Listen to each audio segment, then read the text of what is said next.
Hi there and welcome to my channel where I get to advise you on career matters. So sometimes back in the year 2017, towards the end of the year, we did a survey where we wanted to know the plans that the Kenyan professionals had in regards to the new year. And from the survey, we got to understand that majority of them were looking to change jobs. The top reasons why they were looking to change jobs were number one, because of pay, number two, because of job security, and the third reason they gave is because they felt that they had stagnated in their career and they were looking for more opportunities, they were looking for more growth. So in today's video, I want us to address the issue of career stagnation. And I'll start by defining what career stagnation is. I'll share with you the signs to look out for, and then what can you do if you are feeling that your career has stagnated. So I'll not leave you hanging. So when you talk about career stagnation, it's when you feel a lack of engagement with your work, with your job or career. You are basically not engaged.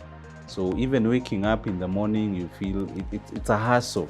You go there to work, you only report the time that is in your contract, and by the time 10 minutes to end of day, you can't wait for the day to end and so that you can go and do other things. So you feel that lack of engagement. The other thing sometimes when it comes to career stagnation is you don't see anything positive or anything changing in your career.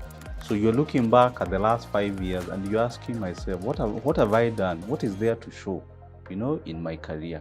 And the other way to look at career stagnation is where you're not utilizing all your professional skills. Maybe you undertook this course 3 years back and you're not putting it into use. I know of some professionals who've gone for these higher qualifications. They've come back to work and they're still doing the same kind of work they were doing when they didn't have all the qualifications. And so that's the way I would look at career stagnation, but there's much more to it. And if you want to know whether your career has stagnated, really, these are the signs to watch out for. Number one is you feel bored and you think about quitting. So a week or even a week doesn't end and you are contemplating quitting, and most of your time is also spent on job sites. The other sign that your career has stagnated is that your salary and title has remained the same. You could even be changing jobs. When you think of career stagnation, sometimes we think it's stagnation because you're working for the same employer. No, you could be moving jobs after every 2 years, 3 years, but you find your title has never changed. So you've been a sales supervisor for the last 10 years. So that is a sign of career stagnation. It could also be that you haven't learned anything new. So you look back, a year is about to end, and it's a routine. You wake up, you report to work, you do the same thing now and then. If you're not learning anything in your job, if you're not being stretched, then your career has stagnated. And the other sign is that you look at people around you. It could be your colleagues, it could be your peers, it could be people who've been hired with you at the same time, but you find that they are overtaking you. That's a classic sign that your career has stagnated.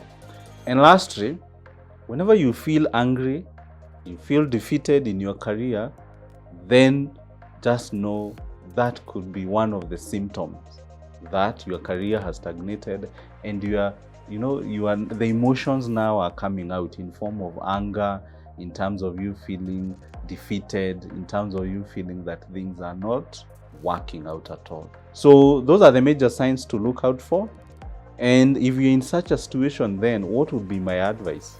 So how can you go about overcoming career stagnation? What can you do so that you are thriving and not just surviving in your career? So number one, as a HR practitioner, what I would advise you to do is audit your skill set, both the soft skills and the technical skills. Why?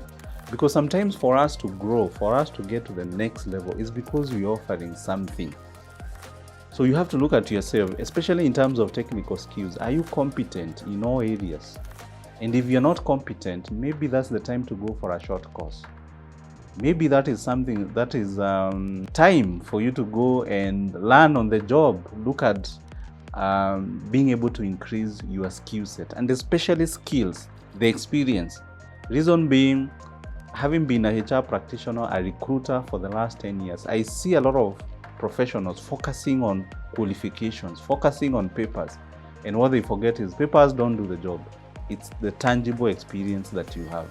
So if you audit your skills and you find that you are lacking in terms of skill set, then acquiring those skills will be one step that will help you overcome the career stagnation.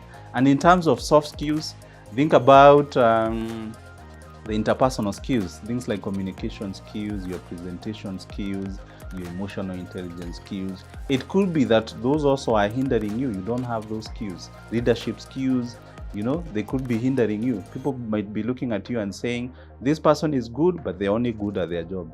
We cannot entrust them to supervise others. We cannot entrust them to lead a team. So also getting to do a good job, and that is where the technical skills come in, but you don't complement it with the soft skills, that can also prevent you from growing.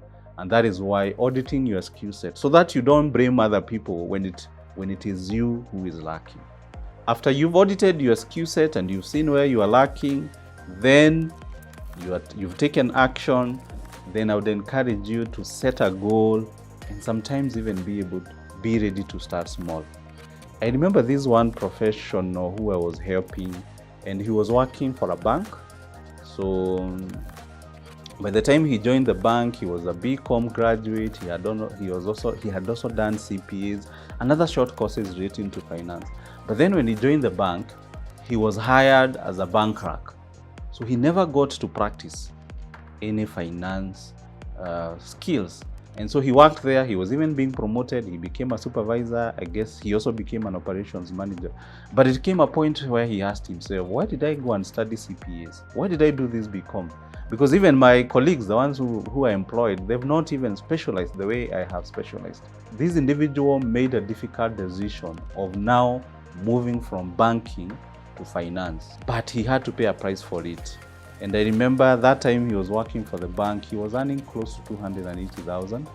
But then now, when he moved to now finance, he had to take a pay cut.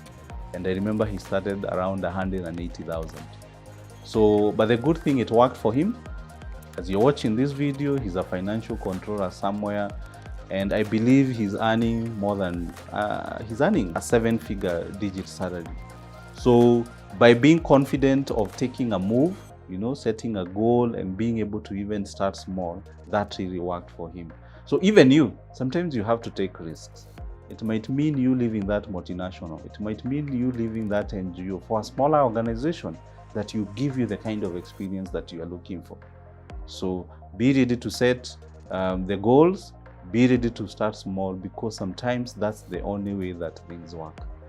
And lastly, and this is something if you've been a keen follower of this channel, I encourage you to be visible. Be visible. Let the decision makers know the value you are bringing on board. Contribute in meetings, volunteer your work, run projects, even if you're not being paid for it. Reason why? This is the message I would want you to take. Whenever you are being hired, it's the CV and the qualifications that speak for you. However, the minute you enter that office, that company, even the HR, they just file your CV and qualifications and certificate. They don't revisit them. Now, what will make you grow and develop in that company is how you carry yourself.